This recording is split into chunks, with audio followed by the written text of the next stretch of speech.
Hey guys, this is Dr. Mike Woo-Ming. Welcome to another edition of Bootstrap MD, the podcast for physician and healthcare entrepreneurs. I'm a family physician turned serial entrepreneur. I've helped build and sold multiple seven-figure businesses, including practices and software companies. And today, I own a number of different cash-based clinics in Southern California. And I also help physicians through my company, Bootstrap MD, and with Dr. Boss, helping you guys build businesses that actually make sense. So I got a question for you today. When was the last time you made a business decision without spending a few weeks second guessing yourself? When was the last time you looked at your schedule and thought, you know what? I'm actually excited about today. And here's a big one. When's the last time you felt like you were in control of your medical career, but instead of just another cog in the healthcare machine? And that's what I want to talk about today. The stuff that really nobody really talks about in medical conferences. The hardest part about building a successful practice or side business isn't just the systems, isn't the marketing, or even finding patients. It's what's happening between your ears. Now, I know what you're thinking. I deal with a lot of doctors, and they actually tell me I'm the smartest person in the room. I don't need help with this. I've got the mindset down. But actually, I want to share with you the wake up call that really changed everything for me. I was working as a family medicine physician, and despite being relatively well paid in sunny Southern California, I felt completely unfulfilled. I was seeing patients every 8 to 10 minutes. And I remember thinking, I can't sustain this. Something bad is going to happen. But the real wake up call came one Christmas morning when I was working at 4 a.m. in the emergency room with this older doctor in his 60s who looked about 80s. We were both sharing call. We were there, me because I was on call, but I found out he was there because he needed extra money from holiday pay. He wasn't there because he wanted to be. He was there because he had to be. And that's when I realized I was staring at my future if I didn't make some changes. Unfortunately, this doctor passed away before he reached 70. You see, medical school and residency condition us to think like employees, not entrepreneurs. When we're doing everything right, we're trained to avoid risk at any cost. We always have to have the right answer before acting. And we do everything to ourselves because delegation might mean someone's getting hurt.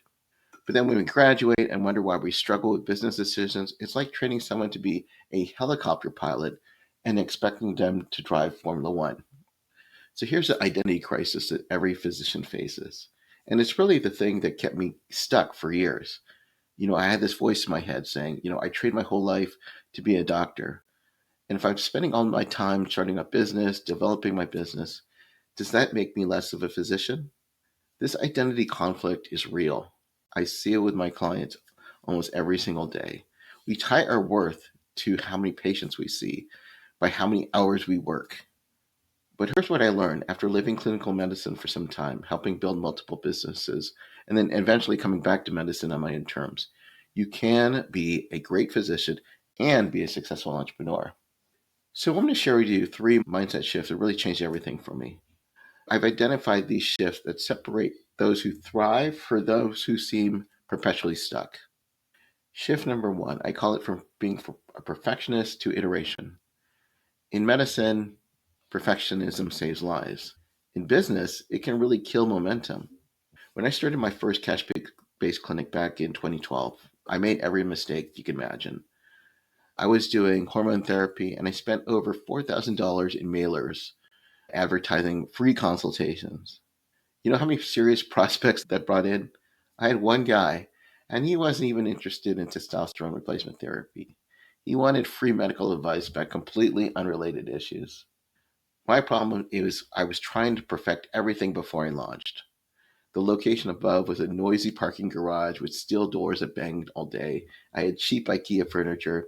The reception desk I bought at a school surplus auction. But here's what I learned. Done beats perfect every time. The imperfect clinic eventually became the foundation for eventually selling that practice to other partners. It was a foundation for building seven-figure practices. It wasn't because I waited until everything was perfect, but because I started getting real feedback from real patients. Guess what, guys? Your patient don't care if your logo is the exact right shade of blue. They care only if you can solve their problem. Shift number 2, going from a clinician to CEO. This is about role identity, and I think it's where most doctors get stuck. And unfortunately, I learned this lesson the hard way. For the first 2 years of my clinic, I was doing everything myself. I was seeing patients, I was managing staff, I was paying bills. I was working harder than I was employed and barely breaking even. It wasn't until I applied a strategy with what Michael Kerber talks about in his perennial bestseller, The E Myth. It's important on working on your business, not working in your business. That's where everything changed. I hired a nurse practitioner, I trained my medical assistants to handle routine procedures, and I stepped into that CEO role. The result, today I average less than half a day a week in working in my practices, and the clinic generates consistent seven-figure revenue. Why? Because I'm not the bottleneck anymore. Your patient don't need you to draw blood or confirm appointments. They need you to be the best physician you can to be where it matters. And I get it. I have physicians say, I'll do that when I have enough money. The thing is, you're not going to get enough money until you embrace this change. Everything else, that's what we create systems and people for. And then shift number 3, going from scarcity to collaboration. Medical training, I really think, breeds this competitive mindset. You know, you need that one chief resident spot. You need that one fellowship. But in business, collaboration is really where the money is.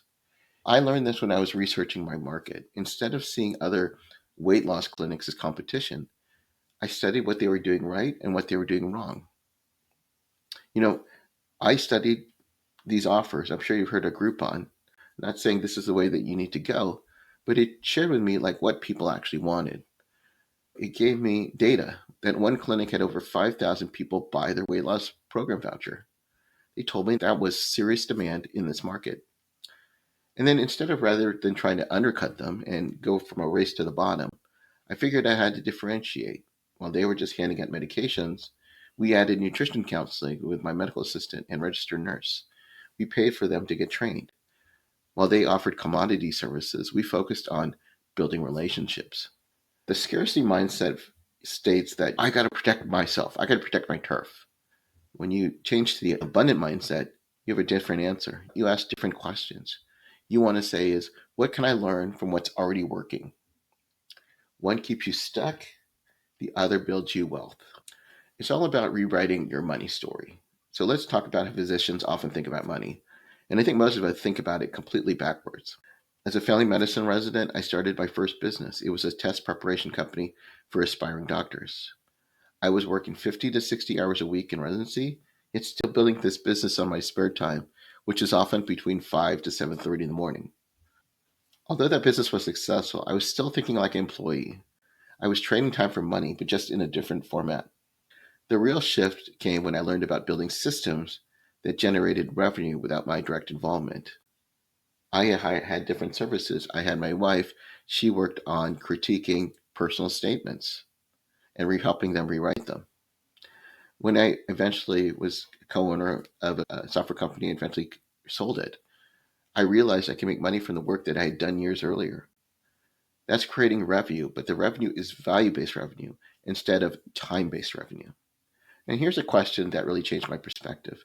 What happens to your income if you get sick and you can't work for 3 months? If the answer is it disappears, you don't have a business. You really have a very expensive job. Let me show you some specific tools I use to maintain the mindset. These aren't theoretical, and I do this every single day. I focus on what I call my goal-getting six system, and you can read more about it in my book, The Physician. I know, really bad plug there. You can also go to bootstrapmd.com, search my podcast, and you can find my episode where I talk about the GG6 system or the goal-getting six system in depth. But basically, every morning I review 3 main goals. I want to identify what limiting beliefs might be holding me back, and I plan specific actions for the day. It helps keep me focused on building assets and just earning income. Another method I use is called time blocking, specifically CEO time blocking.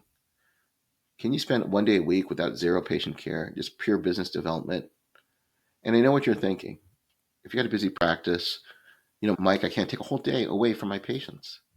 But here's the reality. If you're always working in your business, you're never going to build something that works without you. Then another strategy I have is that 30,000 foot view. I regularly ask myself, Am I using my talents to provide maximum value? Am I creating a legacy? Am I building something that I can pass on to my kids? Or am I just running in that medical hamster wheel? It's also important to have continuous learning. I still invest in business education, hire mentors, contribute to masterminds. The minute you think you know everything is the minute you stop growing. I want to share with you my clinic transformation. And this is how mindset shifts really create results.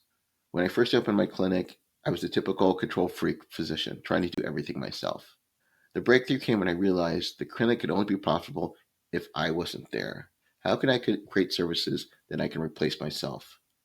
I restructured everything around what I call the hive model. These are services that bring back patients regularly, like weekly weight loss check ins and monthly hormone therapy.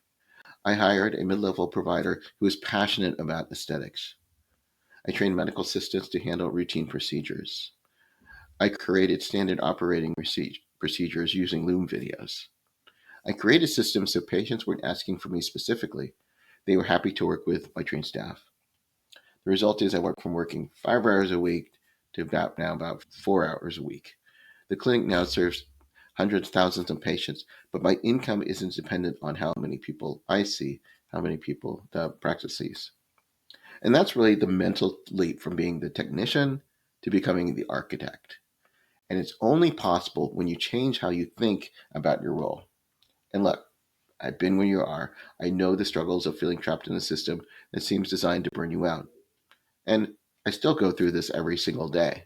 I'm still trying to make myself better, make the practice better, create systems better.